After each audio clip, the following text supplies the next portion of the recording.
on cloud nine. You catering, delivering. This feel just so divine. You passing out the If a motherfucker walk next to you with an actual Burberry outfit on, you gonna tell a difference. I'm gonna look right next to the motherfucker and say, "Don't we look cute?" No, because they lines wasn't pretty.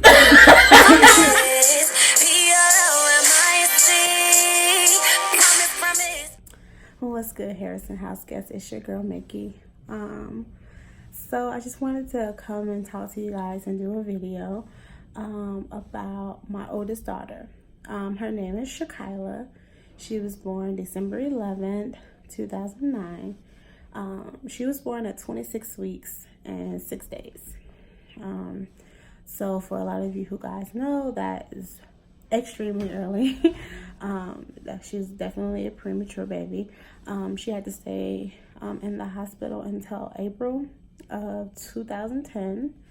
So that was a long process. That was me and Stuart's first child. And at the time we were, just boyfriend and girlfriend. We were in the middle of my junior year and his sophomore year of college. We both went to Western Illinois. And it was just, went in and went to a doctor's appointment, and they were like, oh, she's a little small, so we're going to send you to a specialist, just to make sure everything's okay. So, we borrowed a friend's car because our car at the time wouldn't make it to where the specialist was, which was in Peoria, which was about maybe an hour or so away. And so pretty much we get to the hospital and at OSF in Peoria, and they're like, it's a girl. But that's the only good news we have for you. So I'm like, what? What else do you have? And so basically they were just like, she's not even a pound.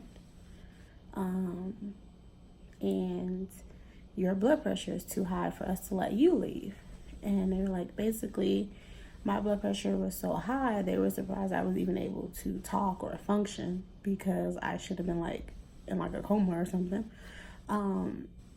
And then her heart rate kept dropping.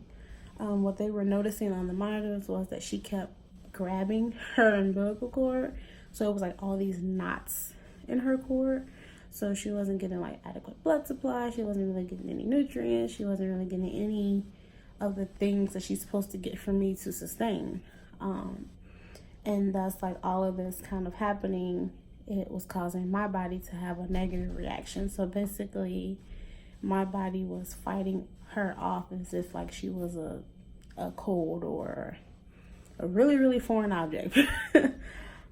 So pretty much the doctor is like, do you go to school? And I'm like, yeah. He's like, well, you're no longer enrolled.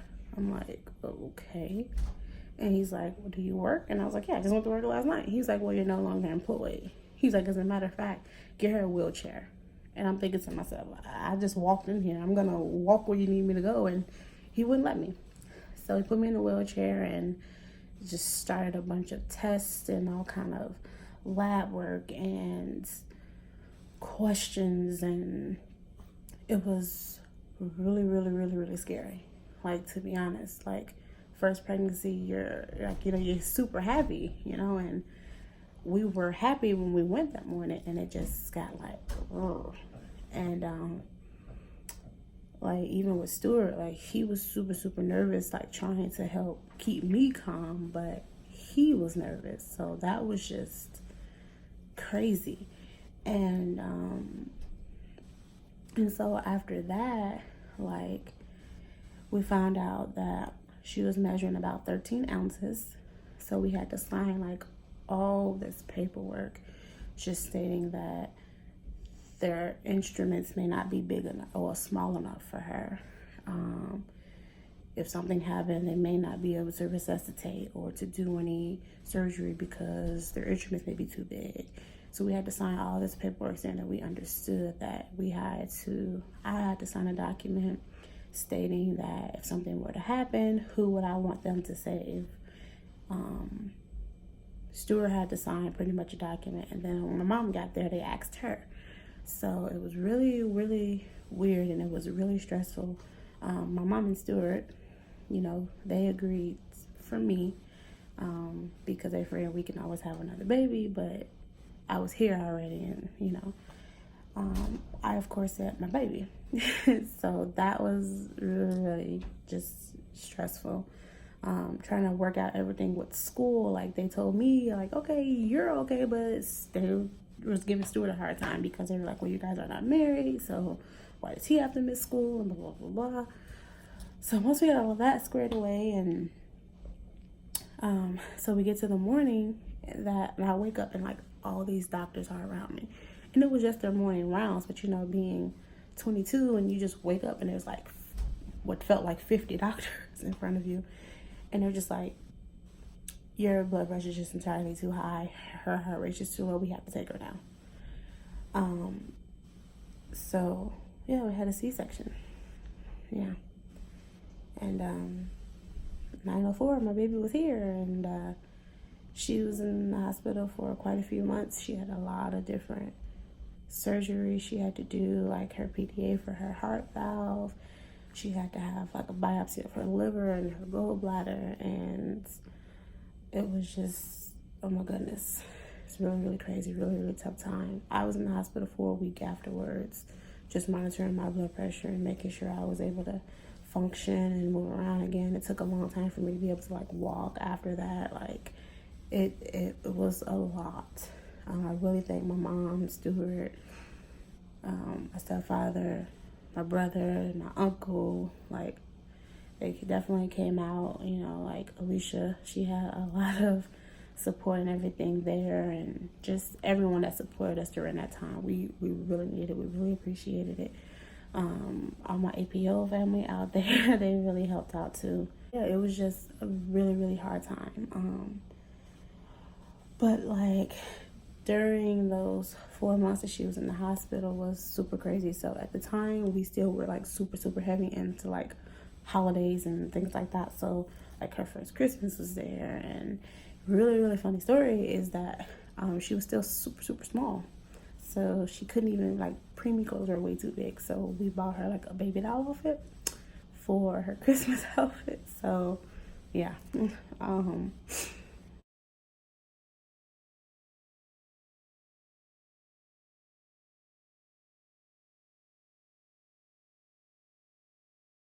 And then just like New Year's, we spent, at the hospital with her, and we would literally like go to school. So we go to school Monday, Wednesday, and then I go up and see her on Monday nights after school. Stuart will go up on Wednesdays after school, and then we both go up Friday, and we stay till Sunday, and then we just keep rotating because we had to, constantly be there at the hospital with her. But we also had to take care of school and work, and yeah, I don't even know how we got through that the next semester, but we did. She came home April 3rd, and it was really funny because when she came home, it was April 3rd, and she was 4 pounds 3 ounces when she came home.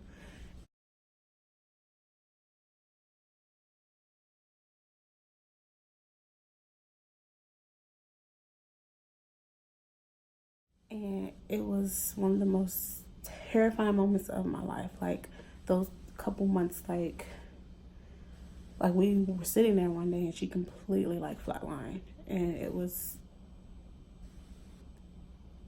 I don't really think there are words for what we felt during that time. Yeah, because we were sitting right there when it happened, and Nurse Jesse, I will never forget. Oh my God, I will never forget him. He moved every single doctor out of the way, and he said, I got her. And he called her Shaq. He said, because she was little, but she had a very big personality. So he said, I got her. And he turned her over, put her in the palm of his hand. He just kept like popping her back, and he got her to breathe. He got her to breathe. And they were able to get her tubes and everything back in, and it was crazy, and to be told like she would never walk, to be told she would never talk, to be told like she would never be self-sufficient in any way at all. to even have them tell us, like, you know, she may need you guys forever, like to do basic things for her. That was scary. We had to be trained on like CPR. We had to have heart monitors, equipment at the house. We had to get nurses to come out to the house. We had to have like EpiPens on deck, and it was really, really scary, you guys. But now I am very, very, very pleased.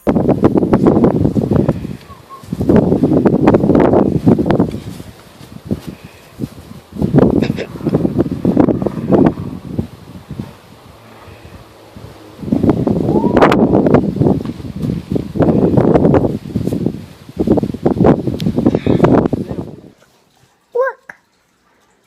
Oh, look. Another creeper. Shh. Ah. Shakyla not only walks, she runs. Not only does she talk, but she sings, and she loves singing. She loves dancing. You know, she never had to have the heart monitor. She never had to have any of the oxygen tanks or anything like that we trained for her. She came home on her own, on room air, and she was perfect. My daughter does have autism, but you know, there's lots of people who have autism who are fully functioning. There's such a wide scale for it, and to be honest, like, that's what she's diagnosed with. But to me, she's always going to be my miracle baby. She's always going to be like my greatest blessing. She taught me so much about myself, and about patience, and about fighting, because that's what she did. She fought to be here. Right before I went in for my C-section with her, the doctor said she has about an 8% chance. He said, and that is being generous. And now my baby is 9 years old. She's going to 4th grade this fall. She's about as tall as me.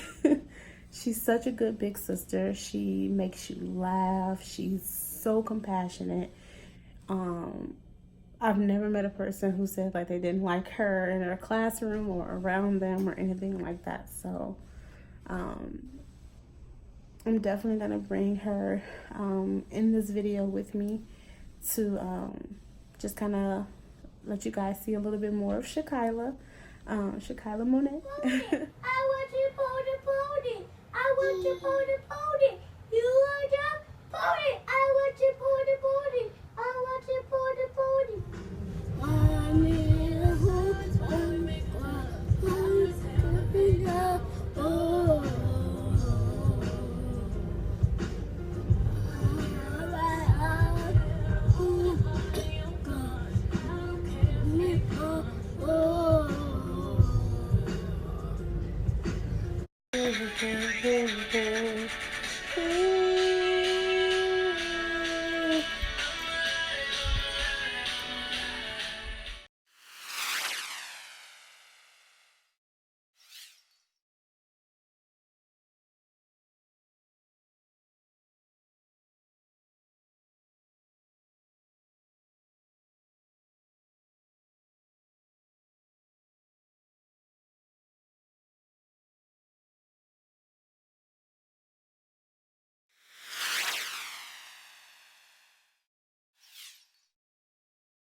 But I did want to have this time with you guys just to kind of tell you a little bit about my daughter, and to have this story time with you. So until next time, peace.